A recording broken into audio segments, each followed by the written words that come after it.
Radio literature podcast में आज आपके लिए भगवान यीशु की एक प्रिय कहानी लेके आया हूँ, एक बाप और उसके दो बेटे। और ये कहानी महान दार्शनिक ओशो की जुबान में सुनिए। के दो बेटे, छोटा बेटा जुआरी, शराबी, वैश्यगामी। बड़ा बेटा मंदिर जाए, पूजा करे,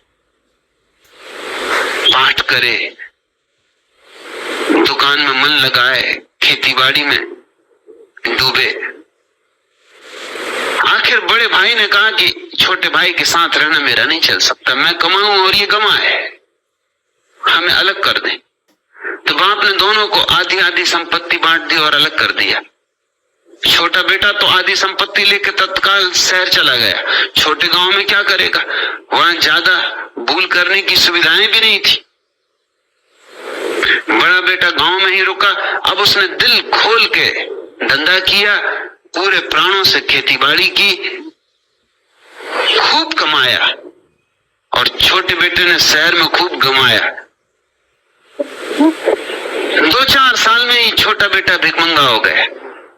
होना ही था।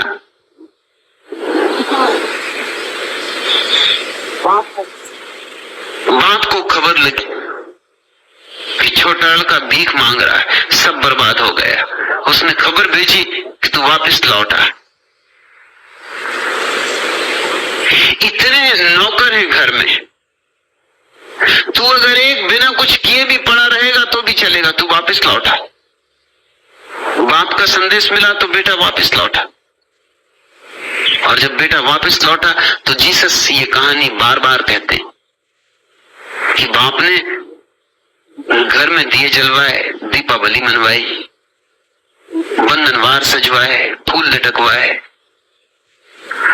जिस रास्ते से बेटे को लाना था उस रास्ते पर स्वागत का इंतजाम किया, द्वार बनाए, श्रेष्ठतम भोजन तैयार करवाया। वर्षों के बाद बेटा वापस लौटता था। बड़ा बेटा खेत पर काम कर रहा था, भरी दोपहरी धूप में। किसी ने उसको खबर दी कि अन्याय की भी एक सीमा होती, तू तो बाप की सेवा करते करते मरा जा रहा है। अभी भी दोपहरी में छाया में नहीं बैठा है, खून पसीना कर रहा है। और तेरे स्वागत में कभी बंधनवार न बंधे, कभी दीपावली न मनाई गई, कभी सुगंध न छिड़की गई, कभी बैंड बाजे न बजे। और तुझे पता है तेरा छोटा भाई बर्बाद होके भिखमंगा होके लौट रहा है। सहनाई ये जो बज रही उसी के लिए बज रही। स्वभाव था, बड़े भाई को बहुत आघात हुआ, ये तो अन्याय है। वो घर लौटा, उसने अपने पिता को कहा कि ये अन्याय है, मेरा कभी स्वागत नहीं हुआ, मैं सदा आपके चरणों में सेवा में रहा, मैंने कभी कोई जीवन में भूल नहीं, सदा आपने जो कहा वही किया। और छोटे ने जो आपने कहा उससे उल्टा किया और उसका स्वागत किया जा रहा है।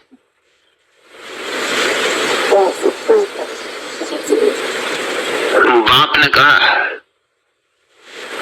तुझे पता होगा, तुझे भली भांति पता होगा, क्योंकि तू खेतों पर रहता है, अपने पास भी भेड़े हैं, तू कभी भेड़ों को भी लेकर पहाड़ों पर जाता है। तुझे भली भांति पता होगा कि अगर कभी कोई भेड़ जंगल में भटक जाए तो गड़रिया अपनी 1000 भेड़ों को असुरक्षित छोड़कर उस एक भेड़ की तलाश में आधी रात जंगल में जाता है।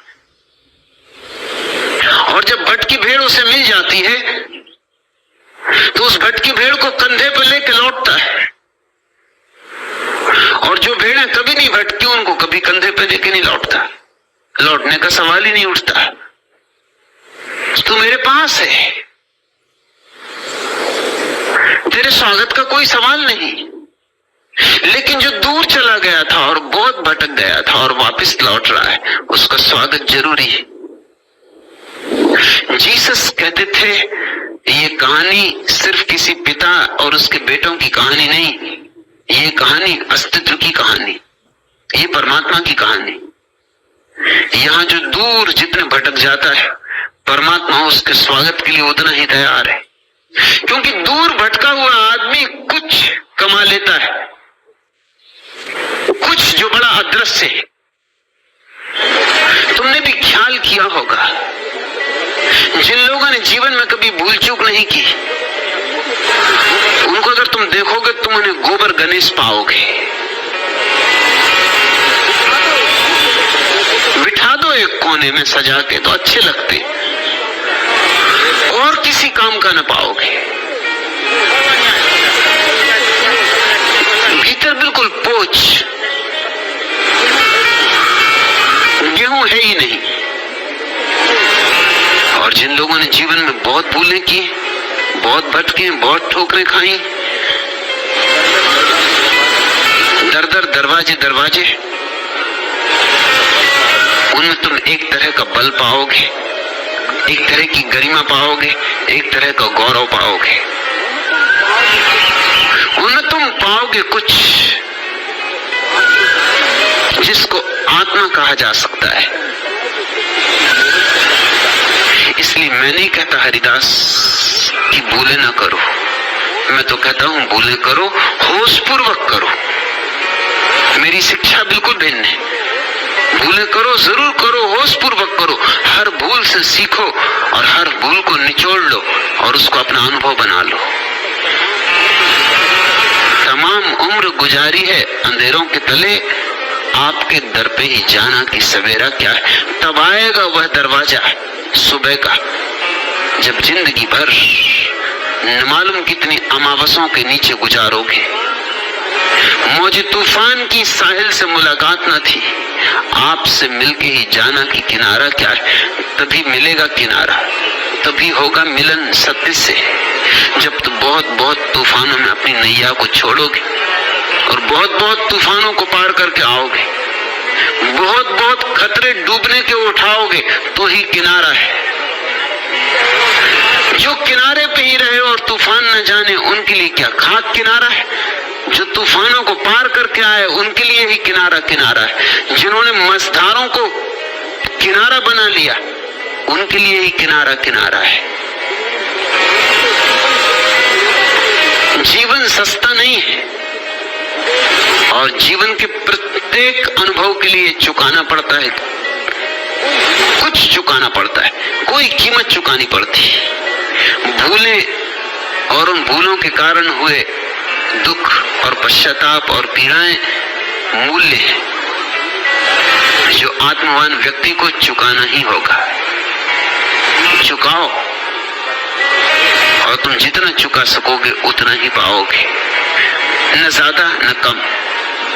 इस जगत में अन्याय नहीं है, प्रत्येक को उतना ही मिलता है जितनी क्षमता वो अर्जित कर लेता है। मगर क्षमता कैसे अर्जित होती है? घर के कोने में छिप के बैठ जाने से क्षमता अर्जित नहीं होती। और वही तुम्हें सिखाया गया है, खासकर इस देश में तो यही सिखाया गया सदियों से कि कुछ भूल भर न करना। परिणाम ये हुआ कि पूरा देश गोबर गणेश हो गया है।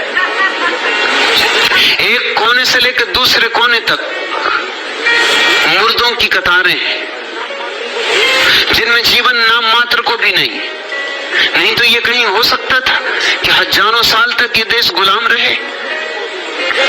छोटी छोटी कौमें आई, जरा जरा से लोग, जिनकी कोई ताकत न थी, क्षमता न थी, वे भी जीत गए।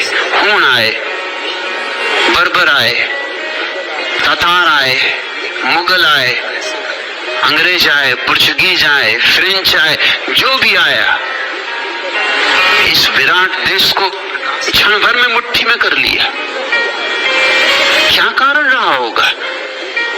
और ये देश बातें करता है आत्मा की, परमात्मा की, और ये देश बातें करता अमृत जीवन की, शाश्वत जीवन की, लेकिन असलियत कुछ और है। देश बहुत कायर हो गया है, और कायर हो जाने के पीछे कारण क्या है? कारण है ये मौलिक शिक्षा, भूल न करना, संभल संभल के चलना, गिरना मत। अगर गिरने का डर हो तो चलना ही मत, बैठे ही रहना। बैठे रहना बेहतर है गिरने की बजाय, न चलना बेहतर है। मगर भटकना मत। लेकिन पहुंचना हो अगर कहीं तो भटकने की जोखिम उठानी ही पड़ेगी। जोखिम जीवन है। प्रभु जीसस यीशु की इस कहानी में एक महान दार्शनिक ओशो के अपने विचार होने से ये कहानी और महान हो जाती है। दोस्तों, रेडियो लिटरेचर पॉडकास्ट आपके लिए इसी तरह की कहानियाँ और किस्से लाता रहेगा। सब्सक्राइब और लाइक कीजिए और अपने मित्रों को शेयर ज़रूर करें।